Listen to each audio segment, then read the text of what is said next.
Hello, my name is Ms. Benyard. I am a teacher at Woodville Tompkins Technical and Career High School. And today, students, we'll be teaching you a mini lesson on facial hydration. Today, we'll be using Standard 7 from our Human Services Georgia Performance Standards. Also, it deals with anatomy as well, so we will be talking about certain facial bones as well as doing your facial hydration.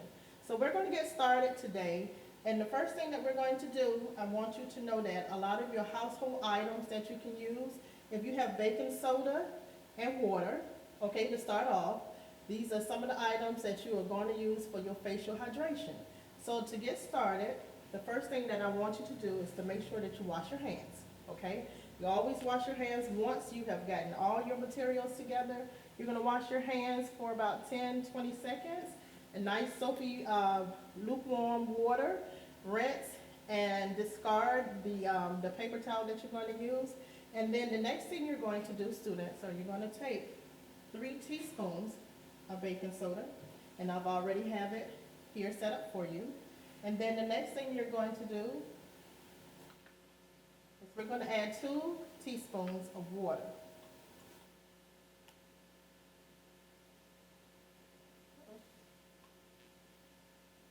Be careful, don't be clumsy like me. Okay, so you're going to put it here, and if you actually need more water, then you can, but be careful with it, because what we're trying to do is get to a nice creamy consistency with the baking soda. And you're just going to stir it up until it gets nice and creamy.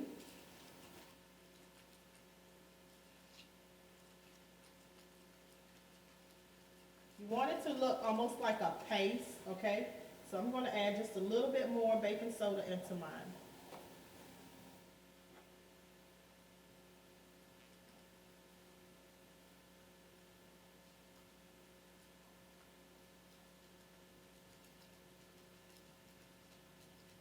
Okay, so once it gets to that pasty consistency, like such, it's going to look like this, okay? Almost looks like icing that you're going to put on cake or something. So what you're going to do next with your clean hands, you're going to take your index finger and your middle finger, and you're actually going to apply the solution on your fingers. Once you do that, students, then you're going to actually touch fingers with your left hand or your right hand. And you're going to start here in your mandible area up here where your where your chin line is. And you're going to roll up slightly. Not real vigorous, but a nice little massage. And you're going to go all the way up to your zygomatic area, which are your cheekbones. And you're going to keep going until you get up into your temporal area, which is on the sides here. And you're going to continue to roll up until you reach your frontal area, which is your forehead. Okay, so then you're going to have that with the inward motion. And then as you come down, you're going to start going in an outward motion, coming around and going down to your nasal, the bridge of your nose, okay, all the way down. And once you get to the eye region here, you're going to be really careful, because this is the area where your skin is most thin up in this area. So you don't want to massage too vigorous up in this area, because you don't want to have any bruising, okay? So then you're going to come down to the bridge of your nose, and right here, at your vomer, which is right here between your lip and your nostrils here. If you want to see all the imperfections that your skin actually take on from, look, we're in the house now, okay? So we're not out a lot, and our skin is actually taking on a lot of household particles, dust, whatever. If you're running the air condition, then sometimes your skin tends to dry out, heat, whatever is going on. But your skin is not used to being outside.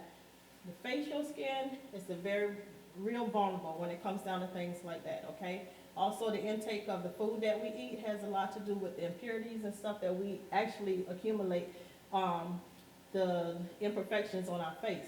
So if you take your index finger, if you're right or left-handed, here, and if you push against your nostril up, then you can see some of the inflammation that is actually in your face, okay, from all the dust particles. And you just, once you get that stuff on, you're going to wash your hands, okay? Once you finish washing your hands, you're gonna get a paper towel, okay? I would not say a washcloth because a lot of times that the face can be very sensitive to some of the detergents that we use when we're washing our clothes. So a paper towel will do just fine. And you're going to actually take the paper towel and run it under the faucet. The water needs to be very warm, okay? Not hot to where it's burning the hand. You're gonna basically kind of squeeze the water out a little. Once you do that, you're gonna fold it. And you're gonna start with one hand, okay? Up here, you're going back to the mandible area and you're rolling it around so you can take the excess off from the mixture that we just put together, okay? So once you get all the way up to the front, to the top, excuse me, on your frontal, you're gonna turn around and you're gonna flip that over the other side. You always wanna use a clean side of the paper towel when you're discarding the product off of your face. So you're gonna do the same thing but in a downward motion here. And you can use as many paper towels as you need to actually get the excess product off your face. If you need to do another one, the same way, up under the faucet of warm water, and you're gonna go down your nasal pathway here and your vomer area. And once you get everything all cleared off, one more time, you're gonna take a paper towel under some warm water, okay? And you're gonna take the excess water off and you're gonna place it over your face for about 10 seconds. Once you do that, just remove it, put everything to the side, and then we're gonna get ready to hydrate our face, actually putting moisture back into it, okay? So, what I have here is some coconut oil. Now, this one is by Shea Moisture, but these are products that you can find probably in your household, right in the pantry. This is the same thing, coconut oil that you can use to cook with.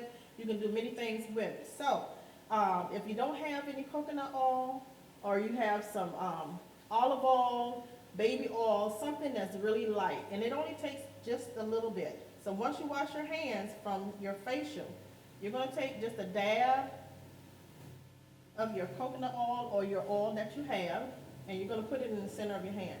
Once you start rolling it around, and this is what we call emulsifying, and it's to actually melt the liquid that you have, the product to a liquid that you have in your hand. And what it's gonna appear that your hands are a bit shiny, okay? Very shiny, okay? So it just takes a little bit, and you're just gonna apply that moisturizer to your face, back in the same areas, in the upward motion and coming down, okay? You can overblaze your eyelids and up under, very, very softly. Remember, these are the thinner layers of your skin in your face, okay? So you're gonna do that. Once that's done, your face is basically done. So the hydration part comes from you cleansing your face, okay? What you're doing once you are cleansing, you're removing all the debris, the dust particles from your skin. You're also, if you have imperfections, blackheads, or anything like that, this is helping you clean the dead skin from your face. I know a lot of times that when you wash your face in the morning, you may use soap. And if you do, try to use a mild soap. I particularly don't really advise that you use soap, but if you do, you try to use a mild soap. Sometimes soap seems to leave a residue on your face, and if you can feel it, sometimes you can't see it with the naked eye, that you can take a swab with a little bit of alcohol and kind of pat it on your face. But if you do, you know that alcohol will dry your skin out, so make sure you put a moisturizer back on your face, okay, to make sure that you moisturize your face. All right, and the other thing is for you to drink plenty of water, okay? The water is going to help you stay hydrated. It's going to help your skin breathe. Once you, your pores are open from the solution that we just made here to get all that debris off your face, drink a lot of water, okay? So if you're drinking juices and stuff, sometimes it tends to clog your pores. But make sure you drink plenty of water to stay hydrated. The facial that we just made, solution, is also going to help you with your hydration as well as your moisturizer. Okay, you also can put this moisturizer on your lips, and if you don't, or either something like a light Vaseline that you can use that you have around the house, that you can also use to moisten your lips as well. Okay, so hope that you enjoyed this presentation. That's all we have for you today. And as I can say, from my Woodville family to yours, we wish you health, safety, and we would like for you to stay hydrated. Thank you. See you next time.